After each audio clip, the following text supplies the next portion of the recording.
Bonjour, je me présente, je m'appelle Fadi, je suis un des élèves du centre de perfectionnement graphique CPGRA. Ici nous apprenons tout ce qui est imprimerie, donc toutes les machines qu'on utilise à partir du papier pour en faire des livres.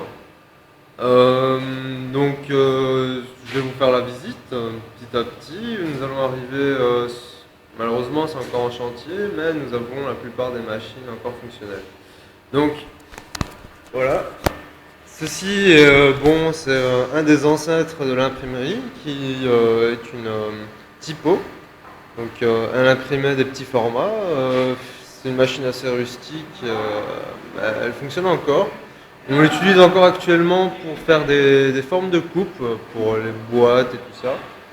Donc, ici, nous avons notre rogneuse, une Polar 92, donc qui est là, ainsi que notre socle de papier, hein. Beaucoup de papier, un peu le bazar, c'est chantier là. Bon, je vais vous faire une petite démonstration de cette machine. Donc je vais vous poser. Voilà. Donc ici nous avons un pressoir qui vient écraser le papier ainsi que le maintenir pendant la coupe. Et là j'ai coupé 3, 2, 1. Voilà. Donc voilà. Donc, généralement, ce qui sort, c'est les déchets, hein. Donc ça, c'est pour la poubelle. Je vais le garder.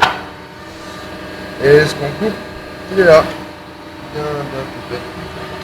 Hop là. Donc voilà, ça c'était notre rogneuse. Nous allons passer à la suite. Donc là, on arrive à l'atelier d'imprimerie où nous retrouvons toutes les machines d'impression. Donc, on va commencer par le vieux jusqu'à arriver au neuf. Donc on va commencer alors par une KOR qui est un ancêtre de l'imprimerie lui aussi, qui est encore utilisé actuellement, mais toujours pas pour l'imprimerie. On l'utilise plutôt pour la coupe. On utilise des machines typo pour la coupe. Ceci est une GTO, une couleur, assez facile à prendre en main, sympa. Une couleur, bon, c'est une vieille machine, ça roule à du 3-4 000 feuilles à l'heure. Ceci est une MO, un peu plus grand, beaucoup plus grand format, tout aussi facile à prendre en main que la GTO.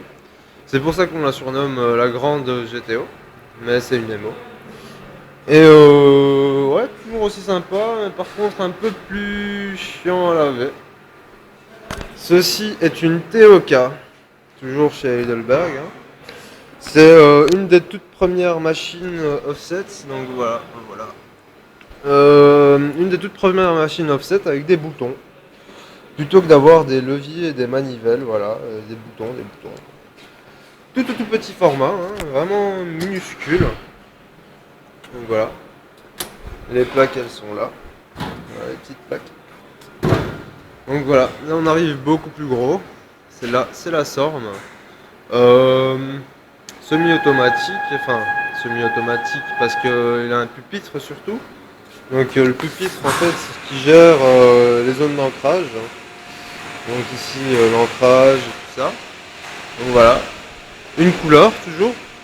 Avec un margeur à tapis de feuilles ou margeur à nappe. Donc là nous avons le bureau avec le CTP. Hein, ce qui nous permet de créer des plaques ici là. Donc on insère une plaque, la plaque est avalée, elle ressort complètement gravée. Et alors il faudrait la développer et la mettre en machine pour commencer à travailler. Ensuite nous avons ici une Speedmaster qui est actuellement hors service du fait que les pinces ont été pliées par un élève. Elles ont été réparées mais pas réglées, la pince touche une sécurité et donc impossible de la faire tourner. Donc ça c'est son pupitre. D'accord. Hein, elle est assez compliquée à prendre en main, mais une fois qu'on connaît la machine, elle est assez flexible sur les marges d'erreur. Ici nous avons une GTO, deux couleurs, un peu plus grand format que la petite GTO, une couleur. Elle est assez chouette, facile à prendre en main, pas de soucis, ici son frigo. Hein. Donc là nous avons notre ami Francisco qui imprime sur une Komori Litrone 20. Donc voilà notre première 4 couleurs, hein. 4 groupes. Assez automatique avec pas mal d'options sympas. Notre ami aussi un de mes compagnons. Et voici, je vous présente donc le clou du spectacle qui est la Komori Litrone S29 qui est actuellement à 1 million d'euros. Mais chut, non pas le dire. Chut. Enfin soit. Et donc là nos amis sont en train de s'exercer. C'est la première fois qu'ils se permettent de la toucher parce que elle était en entretien et tout ça. Donc ils en profitent et ils apprennent à manœuvrer cette machine. Elle peut monter jusqu'à 16 000 feuilles à l'heure et ainsi atteindre des vitesses de production ultimes. Donc voilà, je vous ai présenté mon centre de perfectionnement graphique.